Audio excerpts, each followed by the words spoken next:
देखिए आज आपका क्वेश्चन है पहला, यदि ए बी सी समांतर श्रेणी में, बी सी डी गुणोत्तर श्रेणी में और सी डी ई हरात्मक श्रेणी में हो तो सिद्ध करो कि ए सी ई गुणोत्तर श्रेणी में होंगे।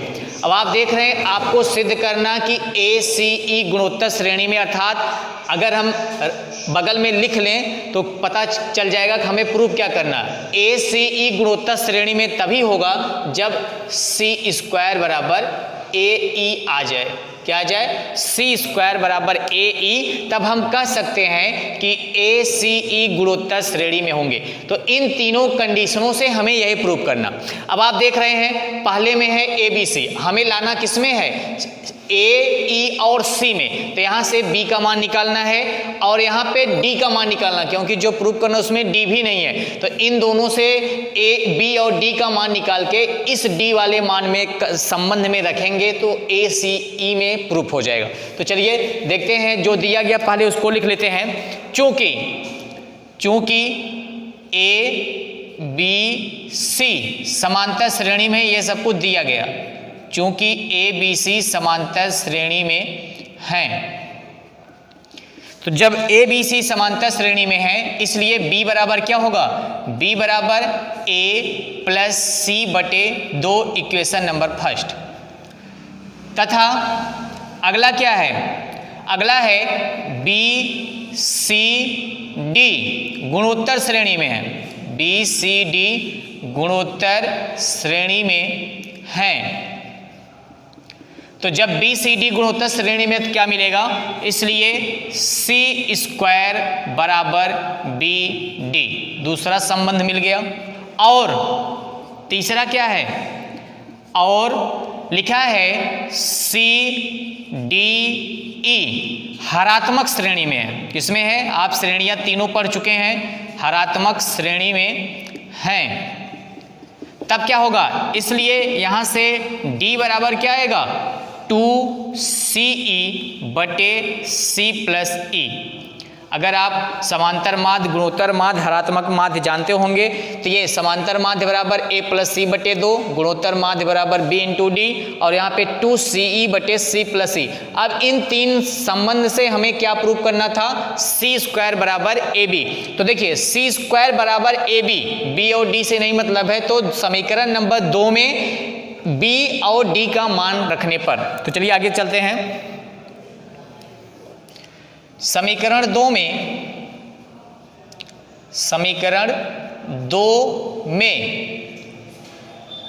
B व D का मान रखने पर क्या कर दिया जाए? समीकरण नंबर 2 में B का मान समीकरण 1 से और D का मान समीकरण 3 से रख देते हैं। तो क्या मिलेगा? सी स्क्वायर बराबर B का मान रखेंगे A प्लस C बटे 2 इंटू D का मान है 2CE बटे C प्लस E। ये हो गया D का मान। सॉल्व करते हैं। This implied that C square बराबर A प्लस C गुणे 2 से 2 हम काट देंगे तो क्या बचेगा? गुणे CE बटे C प्लस E। यहाँ से एक C भी कट जाएगा। दिस इंप्लाइड डेट C बराबर A plus C into E और बटे C प्लस E। अब इसके बाद हम क्रॉस मल्टीप्लाई करेंगे। दिस इंप्लाइड डेट C में गुणा करेंगे C प्लस E का, बराबर राइट हैंड साइड में है A plus C into E। चलिए ब्रैकेट का गुणा करते हैं आपस में, तो क्या आएगा? C स्क्वायर प्लस CE बराबर A का गुणा करेंगे E में, AE प्लस CE। अब आप देख रहे हैं CE दोनों तरफ था, कट गया। This implied that C square बराबर AE। हमने शुरू में ही बताया था कि हमें क्या लाना पड़ेगा? C स्क्वायर बराबर AE। अतः हम कह सकते हैं, अतः ACE गुणोत्तर श्रेणी में हैं। ये तभी आएगा, ये संबंध तभी आएगा जब ए सी ई गुणोत्तर श्रेणी में है। यही प्रूव करना था, ए सी ई गुणोत्तर श्रेणी में है, तो ये आपका प्रूफ हो गया, नोट कर लेंगे। फिर अब दूसरे क्वेश्चन चलते हैं। देखिए दूसरा क्वेश्चन है, यदि ए बी सी हरात्मक श्रेणी में हो तो सिद्ध करो कि a अपान b plus c comma b अपान c plus a comma c अपान ए प्लस बी हरात्मक श्रेणी में होंगे। ये हरात्मक श्रेणी में है और इनको हरात्मक श्रेणी में सिद्ध करना। तो हमने पीछे भी समांतर श्रेणी गुणोत्तर श्रेणी वाले चैप्टर में भी बताया था, इस तरह के क्वेश्चन में या तो जो दिया है उसकी सहायता से हम जो सिद्ध करना उसको सिद्ध करें, या कभी कभी ऐसा होता है जो सिद्ध करना उसको हम मान लेते हैं कि वो सिद्ध है, तब जो दिया गया उसको लाते हैं। अब आप देख रहे हैं यहाँ पे बहुत छोटे टर्म है, केवल ए बी सी है। अब इसको इस रूप में लाना थोड़ा सा कठिन होगा, लेकिन ये बड़े रूप में है और इसको छोटा करना आसान होगा। तो हम मान लेते हैं जिसको सिद्ध करना है हरात्मक में, हम थोड़ी देर के लिए मान लेते हैं कि ये हरात्मक में है।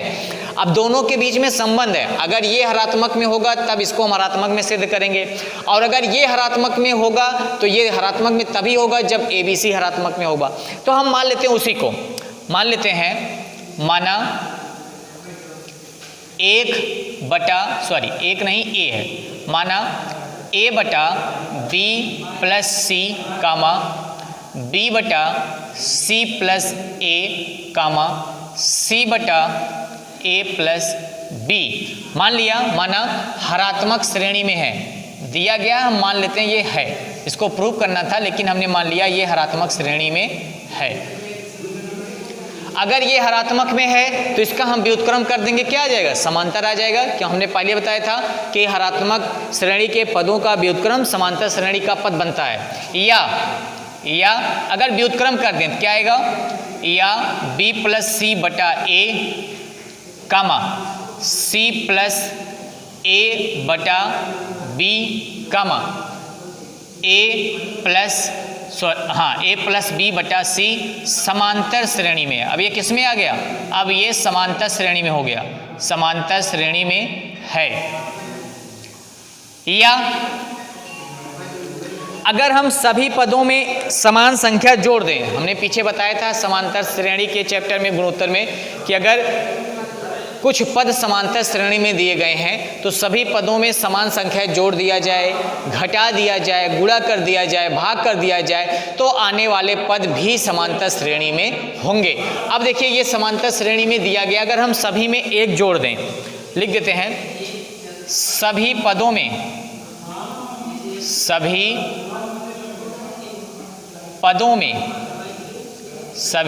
में एक जोड़ने पर क्या कर दिया जाए, एक जोड़ दिया जाए। सभी पदों में एक जोड़ने पर अगर सभी पदों में हम समान संख्या एक जोड़ देंगे तब भी ये समांतर श्रेणी में होंगे। तब b प्लस सी बटे ए और प्लस 1 एक जोड़ दिया, कामा c प्लस ए बटे b प्लस 1 यहाँ भी एक जोड़ दिया, कामा a प्लस बी बटे सी प्लस 1 भी समांतर श्रेणी में है। भी क्या है, भी समांतर श्रेणी में है। अगर समान संख्या जोड़ देंगे तब भी वह समांतर श्रेणी में होगा, भी समांतर श्रेणी में है। या अब इसको थोड़ा सा हम सरल करें तो क्या आ जाएगा, b प्लस सी और एलसीएम लेके सॉल्व करेंगे तो a यहाँ हो जाएगा प्लस a अब पूरे का बटे a, ये होगा, कामा c प्लस a और प्लस b बटे में b, comma a plus b और प्लस c बटे c भी समांतर श्रेणी में है, भी समांतर श्रेणी में है। यहाँ तक समझ में आया। अब अगर हम सभी पदों से a plus b plus c a plus b plus c भाग कर दें, सभी पदों में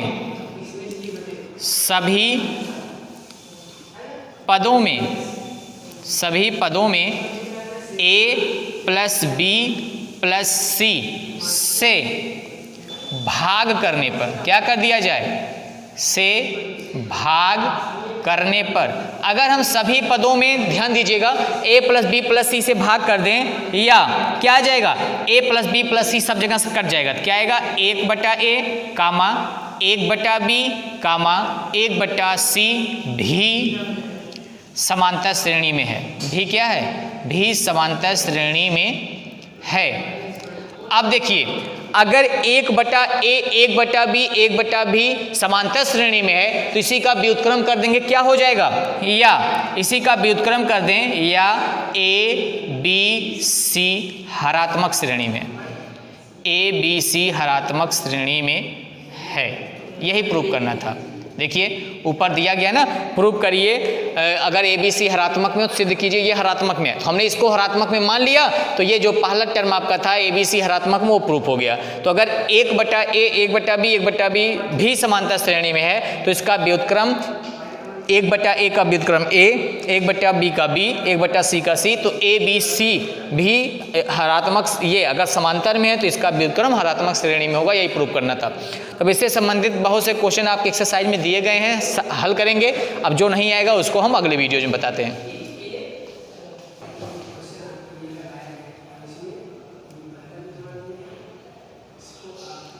भाई